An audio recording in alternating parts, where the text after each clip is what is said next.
साल 2024 में दलितों के सबसे बड़े नेता के रूप में यूपी में अगर किसी नेता का नाम उभर कर सामने आया तो वो है चंद्रशेखर आजाद, जो दलितों और मजलूमों के लिए उस वक्त भी आवाज उठाते थे जब वो सिर्फ बागी युवा के तौर पर अपनी पहचान रखते थे।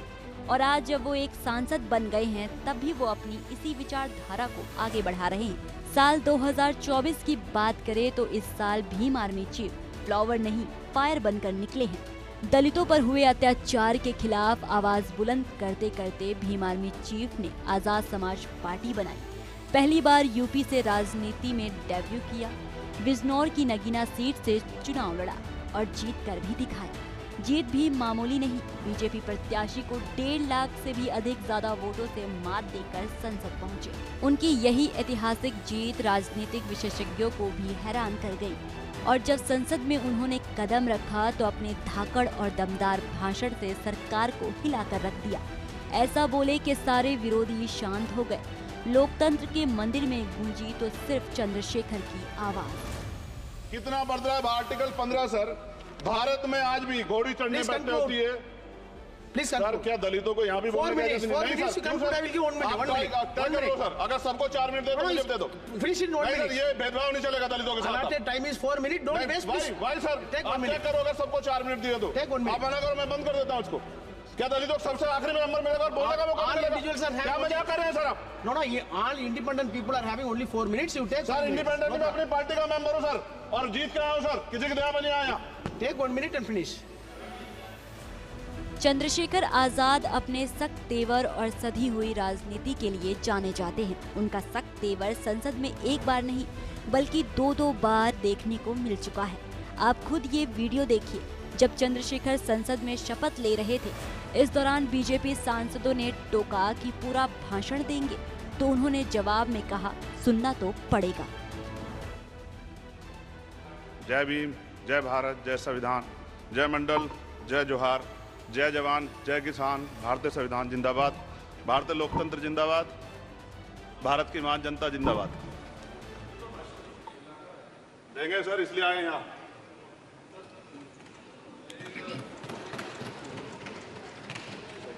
श्रीमती रुचि वीरा।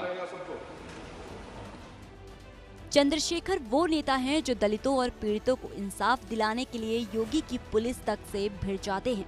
शाही जामा मस्जिद के सर्वे के दिन हुई हिंसा के बाद जब वो पीड़ितों से मिलने संभल जा रहे थे तो हापुड़ पुलिस ने उन्हें रास्ते में ही रोक दिया था, जिस पर गुस्साए नगीना सांसद पुलिस से बहस करने से चूके नहीं, जिसका वीडियो सोशल मीडिया पर वायरल है। आप महसूस करो ना, देखो जब किसी को तकलीफ होती है तो वो पुलिस के पास ही आता थोड़ा बहुत, हमारी जान बचाओ, हमें किसी डर है, भय या हमारी जान खतरा है या हमारी संपत्ति खतरा, आप पुलिस अगर ये करेगी तो फिर कैसे सुनाई लगेगी?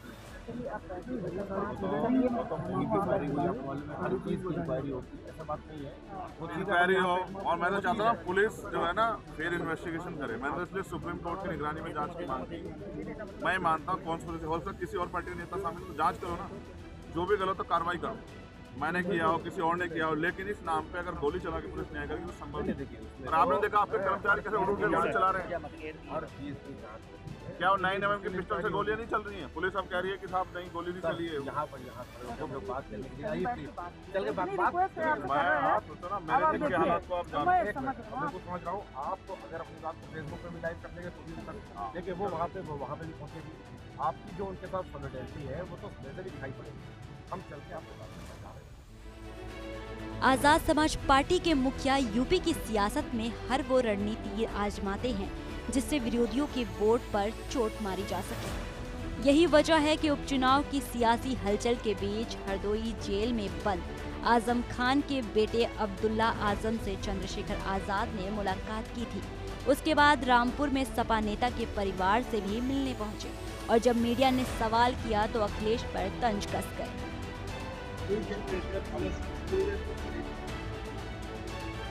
अब मैं यहाँ आया तो कहाँ जाएंगे? देखो, मैं फिर कह रहा हूँ आपसे, कुछ रिश्ते राजनीति से ऊपर।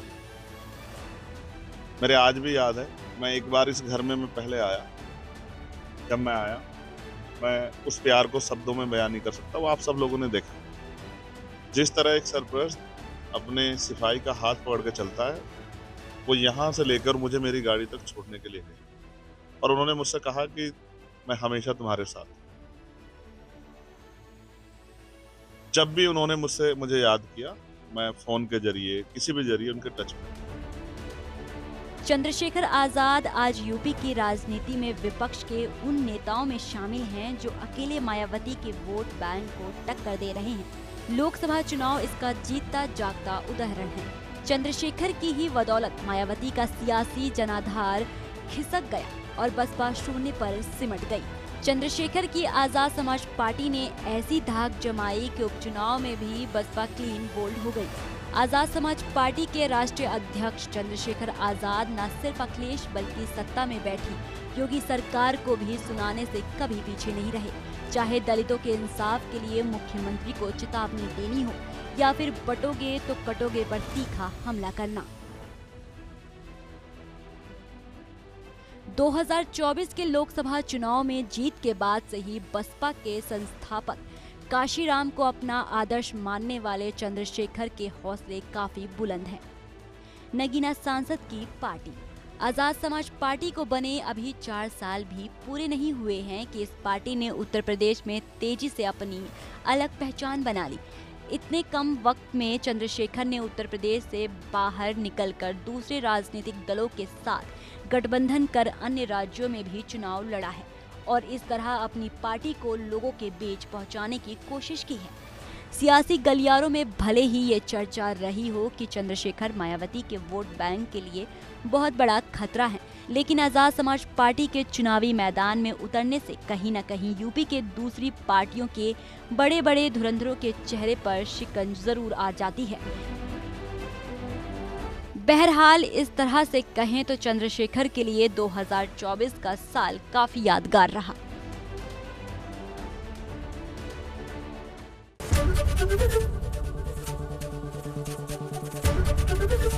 एबीपी गंगा, खबर आपकी, जुबान आपकी।